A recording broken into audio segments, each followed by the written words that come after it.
Hi friends, இன்றைக்கி நம்மளோட கேரன் கலெக்ஷன்ஸ்லேருந்து நம்ம செஞ்சு கொடுத்த ஒரு ஆர்டர் தான் பார்க்குறோம். இதில் நீங்கள் பார்க்குற இந்த 4 ப்ராடக்ட்டுமே ஒரு குட்டி பொண்ணுக்காக நம்ம செஞ்ச ஒரு ஆர்டர் தான். ஃபஸ்ட்டு நீங்கள் பார்க்குற இந்த இன்விசிபிள் செயின் ரொம்ப பேசிக்கான மாடல் தான். ரெட் கலரில் பேர்ல் பீட்ஸ் போட்டு ஒரு நெக் பீஸ் மேக் பண்ணியிருக்கோம்.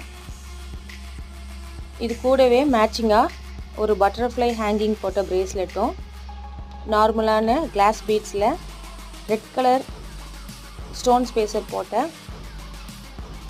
ப்ரேஸ்லெட்டும் நம்ம மேக் பண்ணி கொடுத்துருக்கோம். கடைசியாக இந்த கிராக்கிள் பீட்ஸில் சில்வர் கலர் ஸ்டோன் ஸ்பேசர் போட்டு ஒரு அழகான நெக் பீஸும் மேக் பண்ணியிருக்கோம். இந்த மாதிரி உங்களுக்கும் ரொம்ப கம்மியான விலையில் வாங்கணுன்னா நம்மளோட கேரன் கலெக்ஷன்ஸ் அப்படிங்கிற இன்ஸ்டாகிராம் பேஜை நீங்கள் செக் பண்ணி பாருங்கள். இதுலேயே வாட்ஸ்அப் நம்பரும் கொடுத்துருக்கேன். அதுலேயும் நீங்கள் கேட்லாகு மெசேஜ் பண்ணி செக் பண்ணிக்கலாம். உங்களுக்கு வேணுங்கிறதை நீங்கள் ஆர்டர் பண்ணிக்கலாம். தேங்க்யூ.